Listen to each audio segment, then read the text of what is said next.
okay, Nigamo, Itamu, where Obiwa, no gase, Obiwa, no gase, no Wagu Wado, right from time. No man with the area.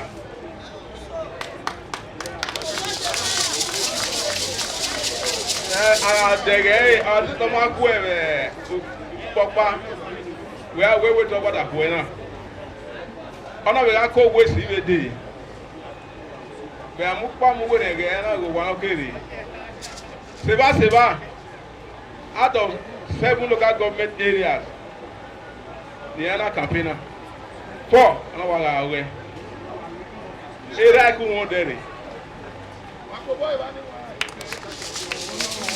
Iye okay ego mo kware. Ori o. No bien, okay, go back to Wally. Na we don't do tamana. 4 over 7 animal passing there. So, Valentine, Asuen, we have been there.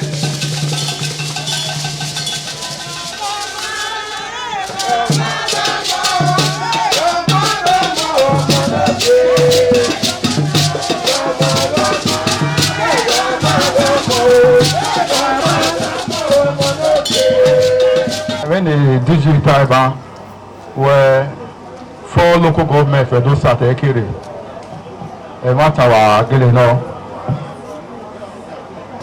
already banana bime was 11 already Asuen Avenue or Queen Gossip Palace, banana bime. I can't look and then I will finally decide with the book what of the War 3. I was 8 years old, really War 3. If I didn't I don't know where, if I didn't know play politics. And that is my political foundation. And I am here where I was able to wine and dine with the good, the elder in Wotiri. And we give already we are presenting as councillor in Wotiri 2007.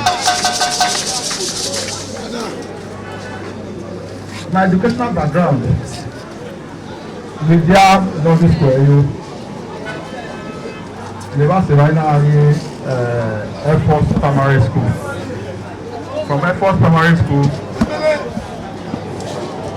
in Abuja University of Benin, I read political science and public administration. Thereafter, I further my educational antecedents to master in business administration at University of Benin. I've been given a lot of honorary awards, a lot that I cannot begin to mention, but just let me mention one. I was given a doctorate in law by Bethel University, United States of America. That permit me to proceed to my political antecedents. I joined politics in the year 1999, as a young student. Honorable Patrick Kabbalah body well as politics. If I know of me, Uncle Dan Orobedo, and I'm not the politics.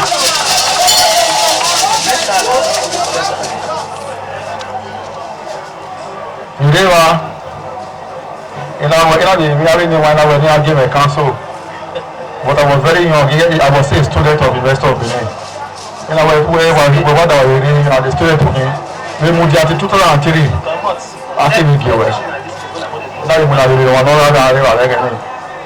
Then we worked effortlessly for the party and selflessly. 2003 we finish school now and we youth service. Why are we combining youth service like your education? We youth service today. ẹ̀mẹ́ yà kì í service náà nínú yìí náà 2007 làwọn ẹni wà làwọn mẹ́rin gé party náà nẹ̀ I've been a loyal party man in a given council 2007 as a councillor representing Redi was ìlú àríwá ìmágbé leaders ọ̀pá ìmágbé ọ̀gbẹ̀ká I was loyal to the party. The direction of the party was what I followed.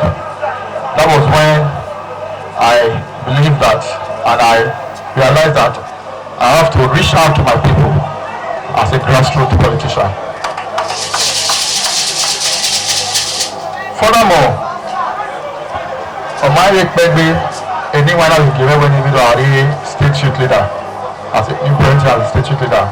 I went there and just over. I was not the state youth leader of the party. After seeing my dedication, my commitment to the party, and my loyalty to the party, I served meritoriously without blemish. In the party I never betrayed the party. I will make sure that I will redeem the party from my jackass. At the point, I led the former delegation to China to represent our country, Nigeria, in a seminar which was termed Belt and Road at the history of China and the evolution of China. And I brought that ideology and all what I've learned in my seminar. I also brought it to my state, and I was able to conduct the first youth seminar in Edo by any youth leaders. The seminar in Manaya addressed me, and we were able to educate them and enlighten them how they can be self-equipped and be productive as a youth. Why am I going to Senate? Moike Tony, let me tell you a brief history about my business antecedents. Today, in 2007, I was known as Honorable Valentine Asuen, but when I now entered the business world, a lot of people now call me DVD Oil. Looking at the business world, some of my contemporaries in business also told me, well, how can you come? I want to establish a retail outlet in oil and gas, which is petrol station when there is Total, there is Mobi, there is Tesaco, and there is MRS. How can you succeed? But I told them one thing. I said, with integrity, with the kind of class and brand that you set up, that DVD will sell. You know what about that? I went, no, you have the money. Just buy a franchise, either for APC or Total or any other. I went, no, I want to pursue my brand. And I do mere where I was able to pursue that brand. And as of today, that brand is the biggest oil marketer in Edo. As a matter of fact, DVD have been able to employ more than 1,000 staff in Benin. And in that level of employment, we have been able to touch and feed homes, our fathers, mothers, children, husbands and wives. And as of today, DVD Oil is the household name in Benin. And they know that your son that you are proud of, Valentine Asuen, is the MDC of that brand. And I promise that when I'm there, I will offer myself to serve better. The same energy I put into my business, that's the same energy I'm bringing into the political struggle. I'm a youth, I'm dynamic, I'm articulate, I'm a man that you can use, a loyal party man. A party man that is just Johnny just come. No worry, although you want to look a man that understands the pains, the sacrifice all of you have made. A man that understands the struggle. A man that knows how to give honor and respect to politicians yesterday. As we speak, you have a popular and a sellable candidate before you. Why am I a popular and a sellable candidate?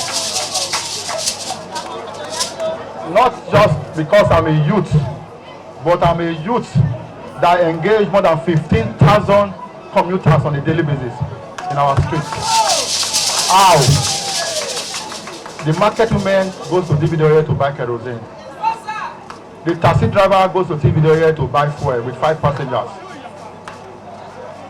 Everybody, elites, socialites, the middle class, they go to DVD to patronize us.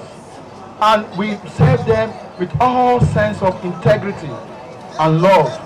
And that is the reason why they believe in that brand and they believe in me as one of your aspirants contesting for the position of the Senate in the Edo South Senetorial District in Abuja. I don't know why.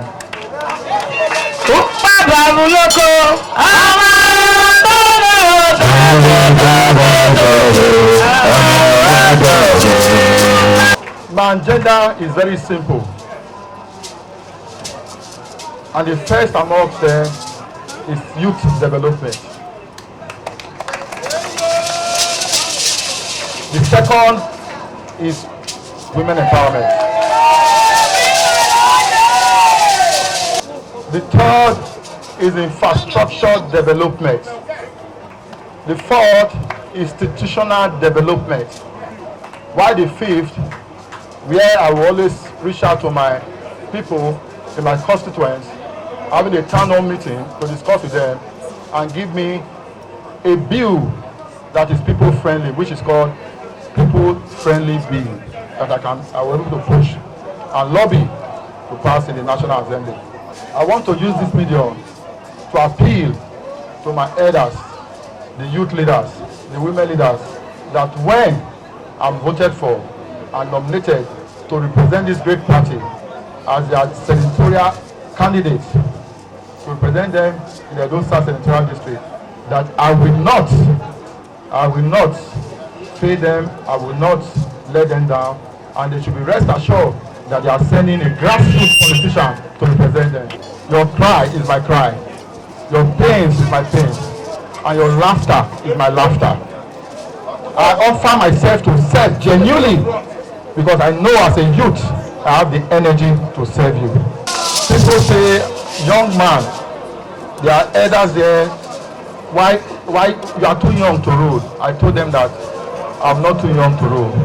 And I was able to explain, to inform them and educate them that Demeji Bankole was just 37 years old when he was the Speaker of the House of Representatives.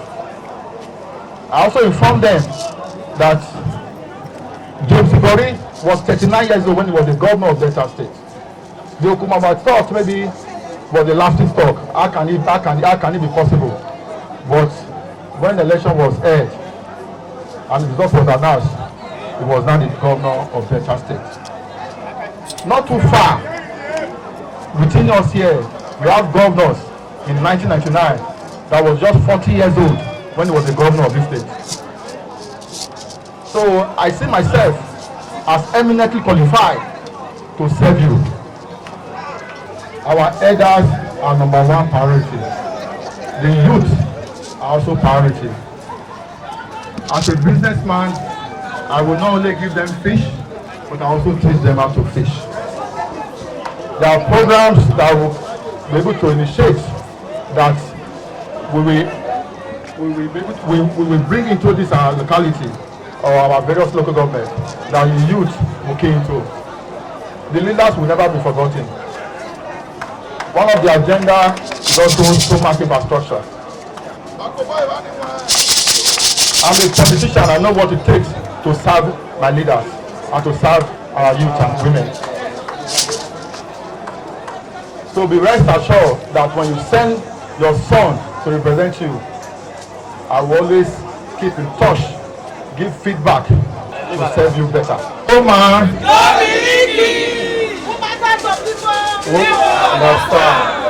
So for the women, they are also going to key into various women empowerment programs. We're going to attract all the opportunities for our women. And we are talking about youth development, women development. We will never, which is our key role, infrastructure development. We must make sure that projects are attracted to our various localities and constituents, and also improve on the ones that were there before.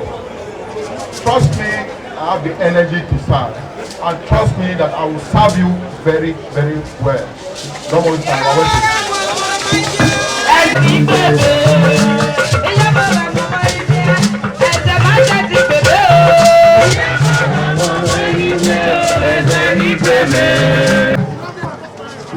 I'm and I'm not my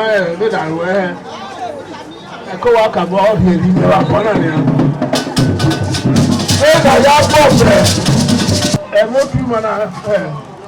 APC. I was everywhere the more the merrier. Not really, I don't know why they do now.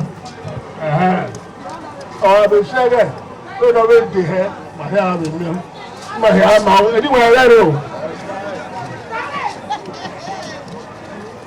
Sakebua, my new APC, my always should look back to that.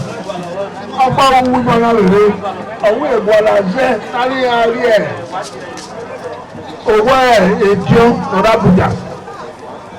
About a river, you know, the light, was I water? No, never. Or the other one. Oh, boy, back or apple, oh, yeah, like another year, and we don't know about our son. Walk here. Walk here, who come here, I will kidnap us, who come here with them. And you will be able to bomb all you want. You are going here, so everyone here. Everyone part of our time, but everyone is put aside. Oh, from you, my say, my to so what? My divine with my woman here. I will not around there. Ọba ẹwà ẹ̀yẹ ọ̀tọ̀ ọba ìpẹ̀wọ́ èmi ìyàtọ̀ ẹ̀yàtọ̀ lọ́wọ́ yìí ẹ̀yìn bẹ̀rẹ̀ wọ́n náà òfin náà bó ní wọ́n bá wọn sẹ̀ ó bí wọ́n bá náà tọ́sùn òwú ọ̀wà ni màá wú màá fọ́ yìí o ọba àtọ̀ pẹ̀lú. ọ̀rẹ́ dòmí ẹ̀dọ́ South Senetorial ọmọ ayúwúre ọmọ ayémi àrẹ owó ọkọ yára owó ọkọ ló wà yàrá wà o. Ore uviano geniwa uriere geniwa uriere ai geniwa ya mie odo azedo kwa lo owe senate wa we ai sinwe ya aro pakare la dia from ikobaka odo tamai ha be ahia ya anu pogeva no do kuma kwa àṣẹ wàá lè wọ́n rí àyè lájẹ́ o màmá rẹ̀ orí ọ̀dẹ̀ ọ̀tá yìí fìmọ́ náà ṣùgbọ́n orí ọ̀yẹ́ kébèlé o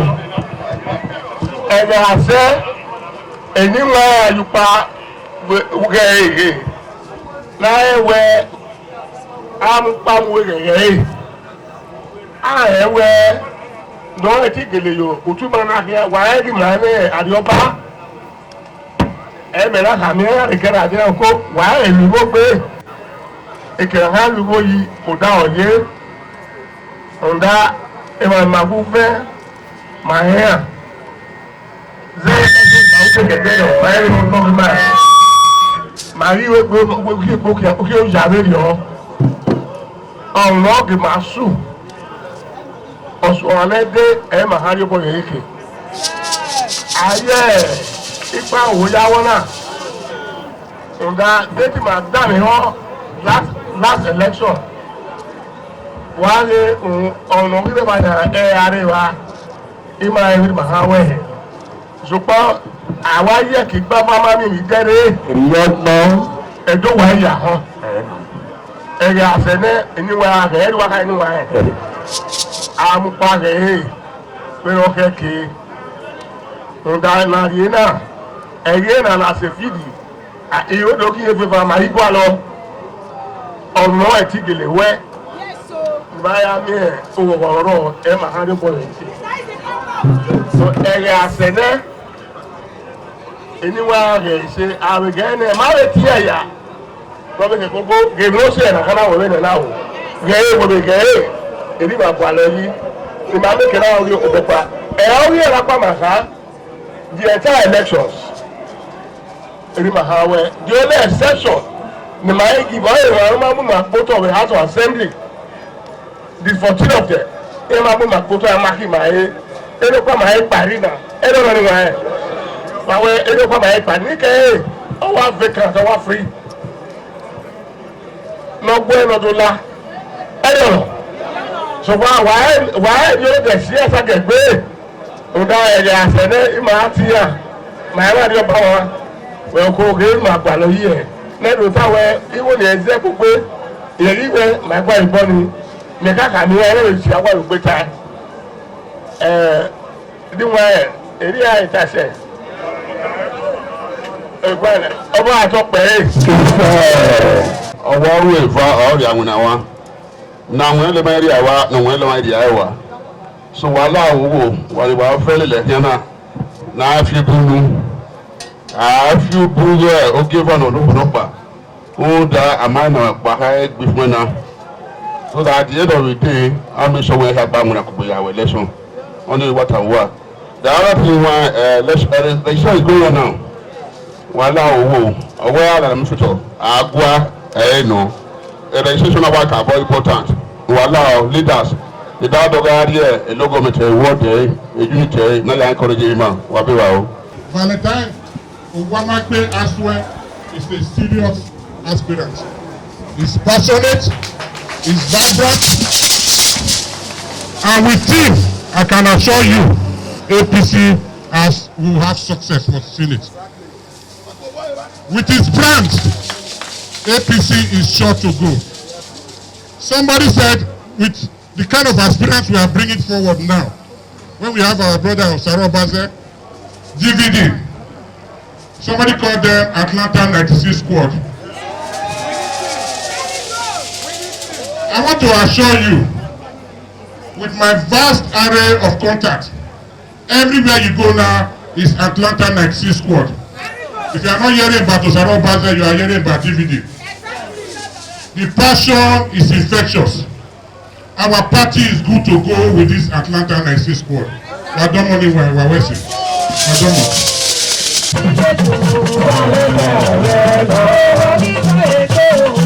Thank you.